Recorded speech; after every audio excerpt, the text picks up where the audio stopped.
Okay, so today let's look at one problem about Taylor series.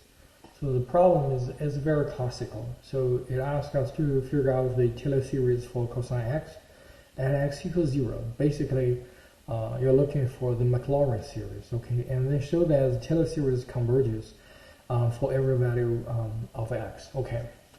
So to start with, we know that to figure out this Taylor series, so for Taylor series, the format, is actually okay, from 0 to infinity, kth derivative evaluated a, right, over q factorial x minus a to the power of k. Okay.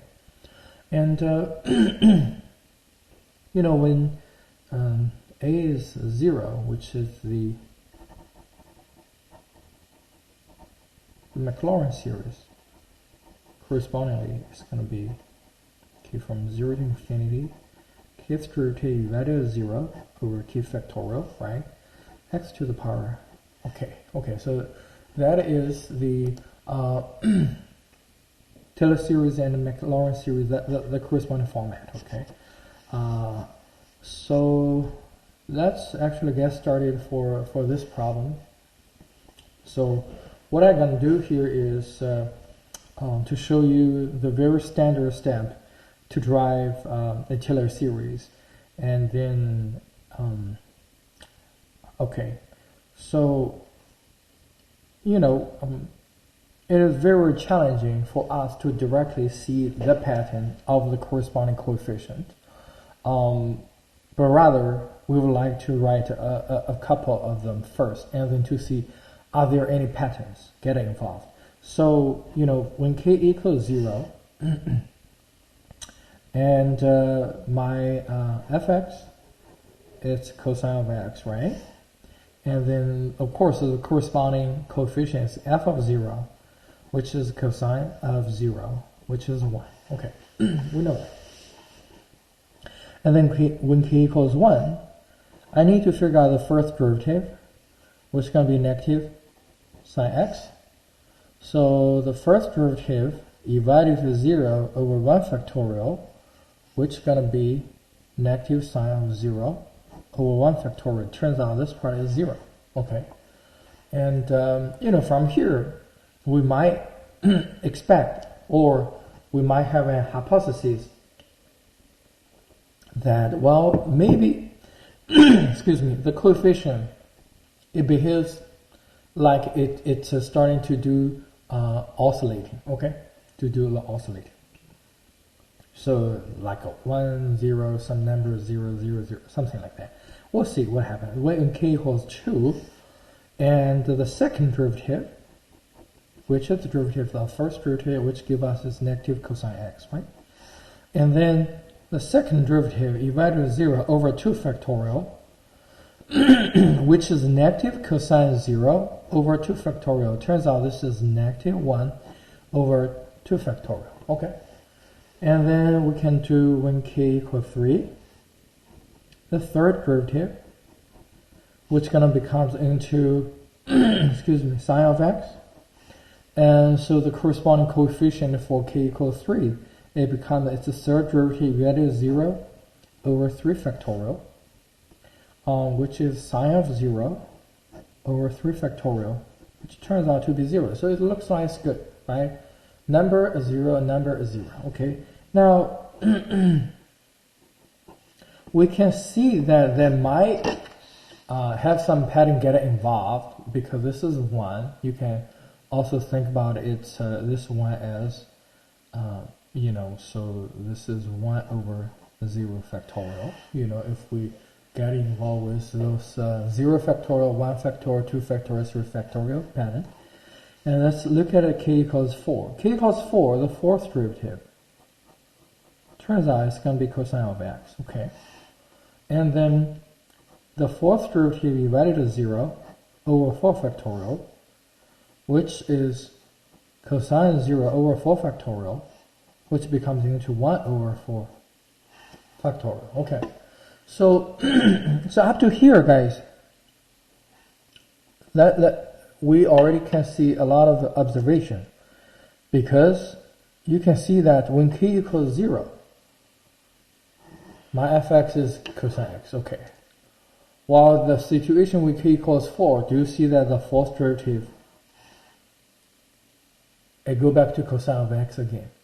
That means what? That means when we take the derivative for cosine of x, it has a periodic of 4. That means after you take the derivative 4 times, it go back to itself. Okay, it go back to itself. So you can see, and the pattern for here is when k equals 5, we can refer that the fifth derivative is going to be exactly this negative sine of x. And then I need the fifth derivative over fifth factorial. Still, you're going to have 0 over fifth factorial. So I can look at this pattern to see that, well, the coefficient for k equals 5, which is also 0. Okay. Well, why don't we do when k equals 6? Well, you can see when k equals 6, the sixth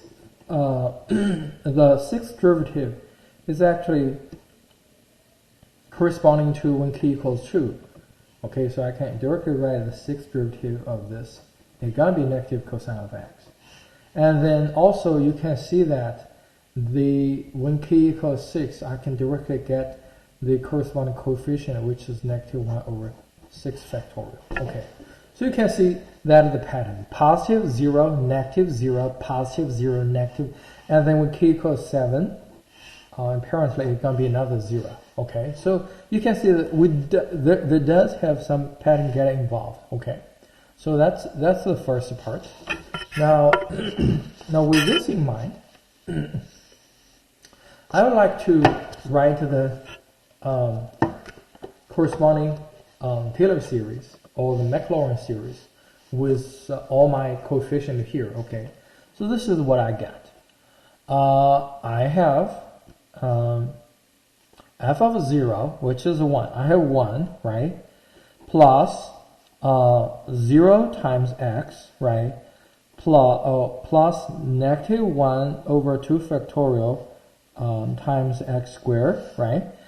Excuse me. Plus 0 times x cubed, and then plus 1 over 4 factorial times x to the power 4, right? And oops, so my bad. So it's 1 plus 0 times x plus negative 1 over 2 factorial x squared plus 0 times x cubed, right? Plus 1 over 4 factorial over x fourth. And then you can see that plus 0. And then as we see that we're going to have plus minus 1 over 6 factorial x to the power 6. And then plus another 0, and then dot, dot, dot. Okay, guys. So why I want to show you this, because you know that there are actually a lot of zeros get involved. Okay, this is times getting involved. Now, before my corresponding Taylor series, this refers to k equals 0. This is k equals 1. This is k equals 2. This is k equals 3, etc. Okay, but when I reorganize this, okay, and then drop all these zeros, turns out this is what I have. I have 1, right? Plus minus 1 over 2 factorial x squared, right? And then plus 1 over 4 factorial x to the power 4, and then plus negative 1 over 6 factorial x to the power 6. And then, of course, plus, you can expect 1 over 8 factorial over x to the 8. So when I try to rewrite this in terms of a sigma notation, it turns out that, guys, this is going to be my k equals 0. Do you see that this is going to be my k equals 1? This is going to be my k equals 2. This is going to be my k equals 3. This is k equals 4. And then, of course, you are going to add a dot, dot, dot. In other words, those index actually it's shifting a little. it's shifting because all the odd terms, guys, in the original one, it's all 0. So that means this becomes k equals 1, this becomes k equals 2, this becomes k equals 3, okay? So when we're trying to write a sigma notation, we need to based on this to figure it out. So how do we write it out? Well, let's see, k equals from 0 to infinity, that's what I can do. As you expect, guys, do you realize that here is x to the power 2, x to the power 4, x to the power 6, x to the power 8. Now, corresponding to k equals 1 refers to, k equals 2 refers 4, k equals 3 refers to 6. So do you see that they're going to have an x to the power of 2k getting involved? Okay.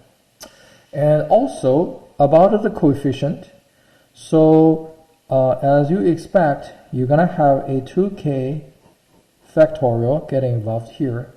But not only that, you also need to have a negative 1 to the power of k. So when k equals 0, this is positive. When k equals 1, negative. When k equals 2, positive, etc. So this is good, okay? So now you can see that this is the sigma notation of the Taylor series for cosine x at x equals 0, okay? So that's, you know, if we go back to look at our problem, we actually completed the first part, okay? Find the Taylor series for cosine x at x equals 0. And the pattern is pretty straightforward, right? Just to write a couple of them and then to see what's going on.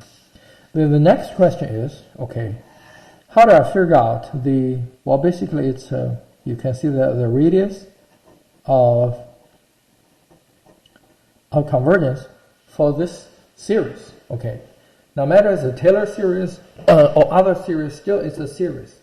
Now, the best approach to figure out the radius of convergence, actually, especially for the Taylor series, I would highly recommend to use the ratio test. Why? Because we have factorial, okay? So apply the ratio test. Okay, so that is an plus 1 over an, which is, as you can see, that is going to be negative 1 to the power n plus 1 times x to the power 2 times n plus 1 over 2 times n plus 1, and then factorial, okay, and then over negative 1 to the power n, x to the power 2n over 2n factorial, okay, of course, absolute value, okay. And it turns out this absolute value, I can eliminate those alternating signs. And then after simplification, you're going to have x squared over 2n plus 1 times 2n plus 2. So let me explain a little bit about this part. For here, this is 2 times n plus 1, which is 2n plus 2 factorial. Okay. 2n plus 2 factorial can be rewritten as 2n factorial times 2n plus 1 times 2n plus 2. So in this case, 2n factorial over 2n factorial cancel. So those are the two survivors, which is here. Okay. Then the focus becomes, okay, based on the ratio test, I need to eliminate, I need to evaluate this limit to see what's going on. Now, as you can see, guys, as n goes to infinity, for any x, okay, for any x, no matter your x is large or small, for any x, this limit, it will always be 0 for every value of x, okay, for every value of x. That means what? That means the radius of convergence in this problem is going to be infinity, and the interval